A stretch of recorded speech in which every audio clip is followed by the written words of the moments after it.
הנה עברת את טבילת האש שלך, אדוני היושב-ראש. אני מברך אותך. תודה. וכפי שאמרתי, את נשיא המדינה ואת כל המכובדים שנמצאים כאן. תחילה אני רוצה לומר שאיבדנו חברת כנסת נפלאה, יוצאת דופן, מרינה סולודקין, שהיא הייתה אישה קשובה לרחשי הלב ולמצוקות של האזרח, גם של העלייה ממדינות חבר העמים, אבל של אזרחים בכלל. היה בה יושר מיוחד וישירות מיוחדת, ותמיד הייתה ממוקדת בעניין, ואני בטוח שכל חבריי וחברותיי כאן שהכירו אותה והוקירו אותה כמוני, הזדעזעו לשמוע על פטירתה בטרם עת. היא תחסר לנו, ואנחנו מייחלים שבבית המחוקקים שלנו יהיו עוד רבים רבים כמו מרינה סולודקין, זיכרונה לברכה.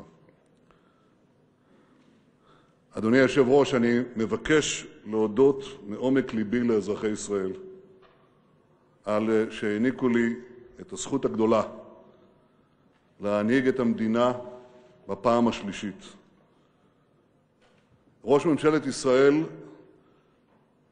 נושא באחריות העליונה לגורלה של המדינה היהודית האחת והיחידה. קיומנו כאן איננו מובן מאליו, והנוכחות שלנו בארץ ישראל איננה מקרית. סבי הרב נתן מיליקובסקי, זיכרונו לברכה, היה יחד עם ז'בוטינסקי, עם ויצמן, עם ביאליק, אחד מצירי הקונגרס היהודי לפני יותר מ100 שנה. והוא נתן ביטוי לקשר המיוחד הזה למולדתנו, כשהוא הסביר את ההתנגדות שלו לתוכנית אוגנדה. הנה מה שהוא אמר: עם ישראל הקריב כל כך הרבה קורבנות למען ארץ ישראל, הגיר את דמו למענה במשך זמן רב כל כך, התפלל קרוב ל2000 שנה לשוב אליה, וקשר את תקוותיו הכמוסות ביותר בתחייתה, עד שההסכמה להקים לנו בית לאומי בארץ אחרת נראתה לנו כבגידה בכל הדורות הרבים של יהודים שנאבקו ומתו לשם חידוש עצמאותנו בארץ ישראל. סבי זכה לעלות לארץ ישראל ולנטוע בה שורשים, והוא נקבר בהר הזיתים, במקום שמשקיף על מושא חלומותינו. בנו, אבי בן ציון, זיכרונו לברכה, פעל למען כינון המדינה וזכה לראות בהקמתה. הוא איבד בהגנתה את היקר לו מכל, את אחי יוני,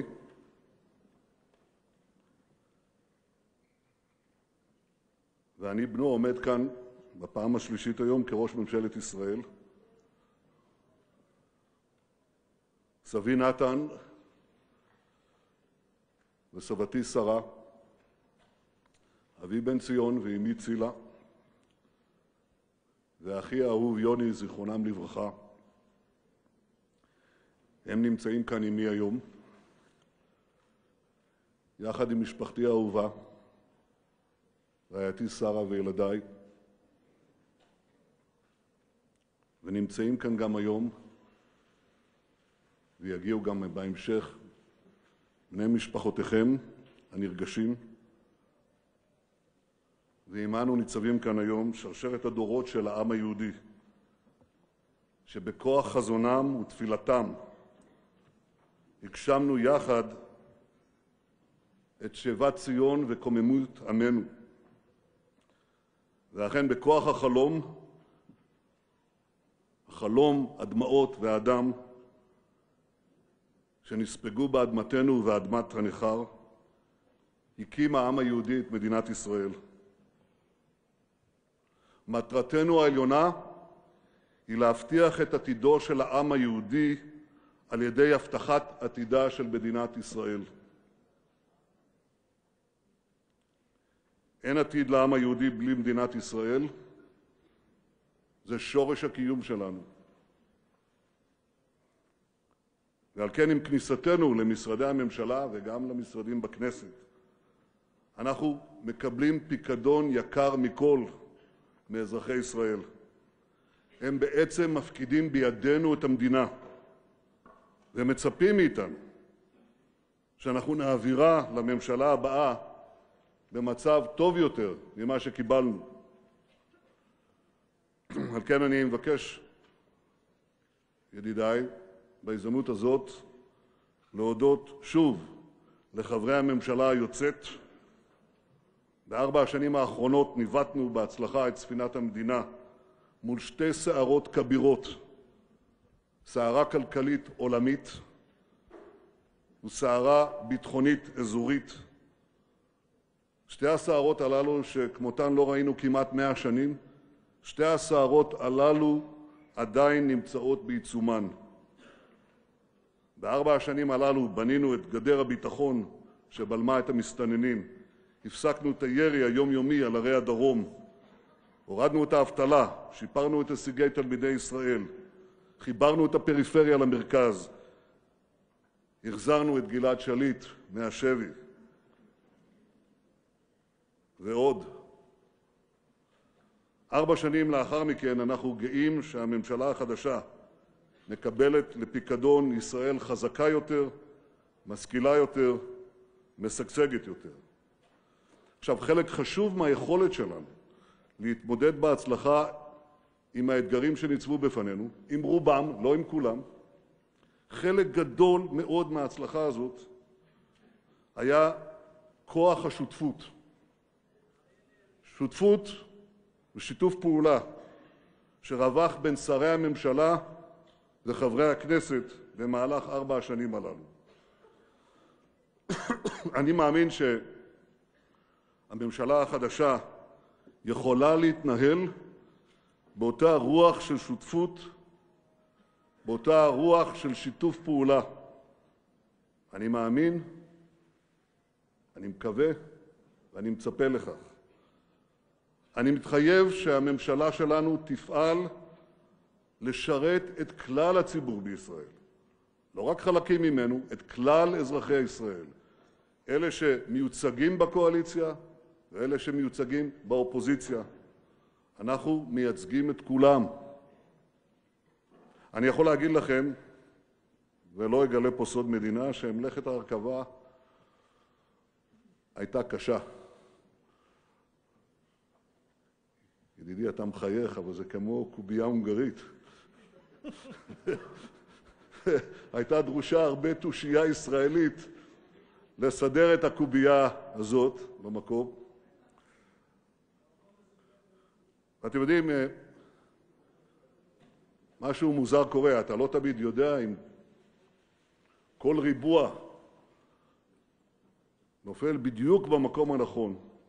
אבל הדבר המופלא שקורה, ואני רואה את זה לאורך שנותיי בשירות הציבורי, זה כשאדם מסוים נכנס לתפקיד, הוא מגלה עולם ומלואו, הוא נשאב פנימה, הוא לומד אותו, והוא נדבק בהתלהבות לבצע, לחולל שינוי, הוא נדבק בתהליך היצירה והעשייה, ואני בטוח, אין לי שום ספק, שזה עומד לקרות בממשלתנו כפי שקרה בממשלה החולפת. יש פה צוות מנוסה בצד צוות רענן וצעיר, והשילוב הזה יכול לתת תמורות גדולות מאוד למדינת ישראל. תמורות שהעם מחכה להם, שינויים שהוא מייחל להם, וראשם כמובן להגדיל באופן דרמטי את ההשתתפות בנטל הלאומי, לפעול להפחית באופן דרמטי את מחירי יוקר המחיה, ובראש ובראשונה את מחירי הדירות, להגדיל את מלאי הדירות. אנחנו נפעל להתמודד עם כל הסוגיות הללו וגם אחרות וחלקן הוזנחו זמן רב. יש לנו הזדמנות פז לטפל בהם, ושיתוף הפעולה הזה יכול לתת לנו את היכולת לתת מענה לתקוות של רבים רבים מאזרחי ישראל. אבל אני חייב להגיד לכם שכראש ממשלת ישראל אין לי את הפריבילגיה, אדוני, אתה תקפיד על עברית, אין לי את המותרות להזניח את הטיפול באתגרים החיצוניים עמם מתמודדת מדינת ישראל. כי שעה שאנחנו פועלים לשיפור החיים בישראל, אנחנו בראש ובראשונה חייבים להבטיח את קיום החיים במדינת ישראל. וזו הסיבה שהעדיפות הראשונה במעלה של הממשלה החדשה תהיה הגנה על ביטחון המדינה ואזרחיה. אינני מפריז שאני אומר שהאיומים הם גדולים מתמיד, ייתכן שהם גדולים ממה שהיו מאז הקמת המדינה, ואפילו מאז הפרקים הקשים שידענו בעשרות השנים הראשונות של עצמאותנו. אנחנו עומדים בפני איומים גדולים מאוד. איראן ממשיכה במהירות שלה להשיג פצצה גרעינית, היא ממשיכה בהעשרת האורניום לייצר פצצה. באו"ם בספטמבר הצבתי קו אדום, איראן טרם חצתה אותו, אבל היא מתקרבת אליו. אסור לתת לה לחצות את הקו הזה. סוריה מתבקעת, ומקרבה פורצים החוצה כלי נשק מן הקטלניים ביותר עלי תבל, וארגוני הטרור עוטים עליהם כמו חיות טרף שעטות על פגר. ישראל תנקוט בכל הצעדים הדרושים כדי למנוע מאותם כלי נשק ליפול בידי ארגוני הטרור. לצד הסכנות מצד איראן וסוריה, מצד חיזבאללה וחמאס, הממשלה החדשה בישראל תפעל לקידום השלום והיציבות באזור. אנחנו מחויבים להסכמי השלום עם מצרים וירדן, אלה עוגני היציבות במזרח התיכון, וצריך לשמור עליהם מכל משמר. זאת המדיניות שלנו, זאת חייבת להיות גם המדיניות של שכנינו, ואני מאמין שכך יהיה בשנים הקרובות. הממשלה החדשה בישראל מושיטה את ידה לשלום עם שכנינו הפלסטינים. ישראל הוכיחה פעם אחר פעם שהיא מוכנה לפשרות בתמורה לשלום אמת, והמצב היום איננו שונה. מול שותף פלסטיני שמוכן לנהל משא ומתן בתום לב, ישראל תהיה מוכנה לפשרה היסטורית שתסיים את הסכסוך עם הפלסטינים אחת ולתמיד. זה לא יהיה קל, והדרישות לא יכולות לבוא רק מישראל. וכדי שזה יצליח, חייבות להיות דרישות הדדיות. גבירותיי ורבותיי, בעוד יומיים אני אקבל את פניו, יחד עמכם, של הנשיא אובמה בביקורו הראשון כנשיא בישראל. זאת תהיה הזדמנות עבורי והזדמנות עבור שרי הממשלה וחברי הכנסת להביע הכרת תודה לנשיא אובמה. הכרת תודה על העמקת השותפות הביטחונית, האסטרטגית והמודיעינית בין ארצות הברית וישראל בארבע השנים האחרונות, על המשך הסיוע האמריקני לישראל בהתמודדות עם צורכי ביטחון אדירים שיש לנו, וזה בשעה שארצות הברית ניצבת בפני קשיים כלכליים קשים מאוד,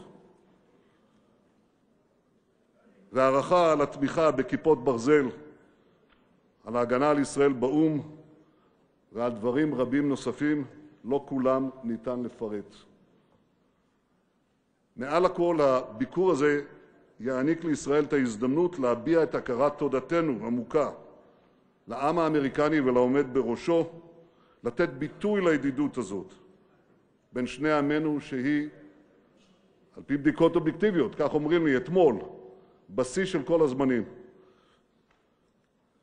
אין ישראלי שאיננו רוחש חיבה ואהדה לארצות הברית, ויש הרבה מאוד אמריקנים שרואים בישראל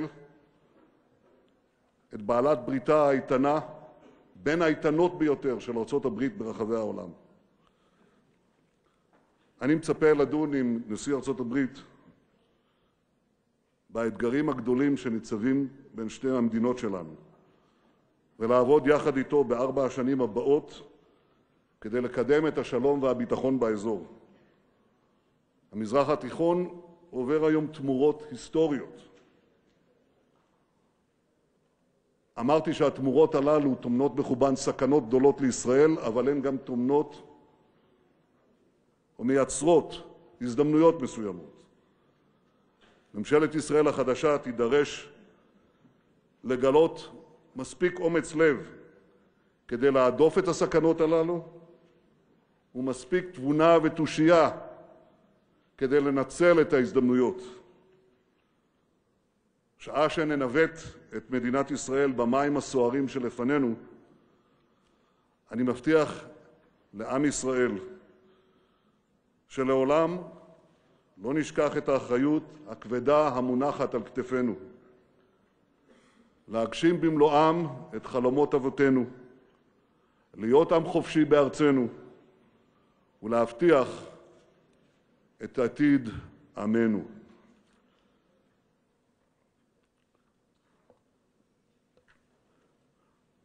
אדוני, אני מבקש לקרוא עכשיו את חברי הממשלה לפי סדר השרים.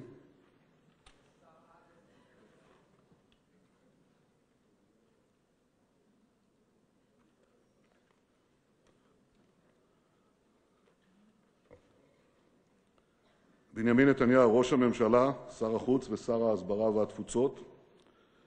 יצחק אהרונוביץ, השר לביטחון פנים. אורי אורבך, השר לאזרחים ותיקים. גלעד ארדן, השר להגנת העורף ושר התקשורת. אורי אריאל, שר הבינוי והשיכון. נפתלי בנט, שר התעשייה, המסחר והתעסוקה. השר לשירותי דת. והשר המיועד להיות השר לענייני ירושלים והתפוצות.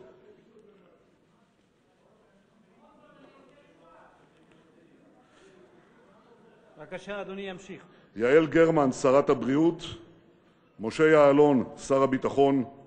מאיר כהן, שר הרווחה והשירותים החברתיים. ישראל כץ, שר התחבורה, התשתיות הלאומיות והבטיחות בדרכים. ציפי לבני, שרת המשפטים. לימור לבנת, שרת התרבות והספורט. עוזי לנדאו, שר התיירות. סופה לנדבר, השרה לקליטת העלייה. יאיר לפיד, שר האוצר. גדעון סער, שר הפנים. שי פירון, שר החינוך. יעקב פרי, שר המדע והטכנולוגיה. עמיר פרץ, השר להגנת הסביבה. יובל שטייניץ, השר לנושאים אסטרטגיים ולענייני מודיעין, המופקד על יחסים בינלאומיים. סילבן שלום, שר האנרגיה והמים. השר לפיתוח הנגב והגליל, השר לשיתוף פעולה אזורי. ויאיר שמיר, שר החקלאות ופיתוח הכפר.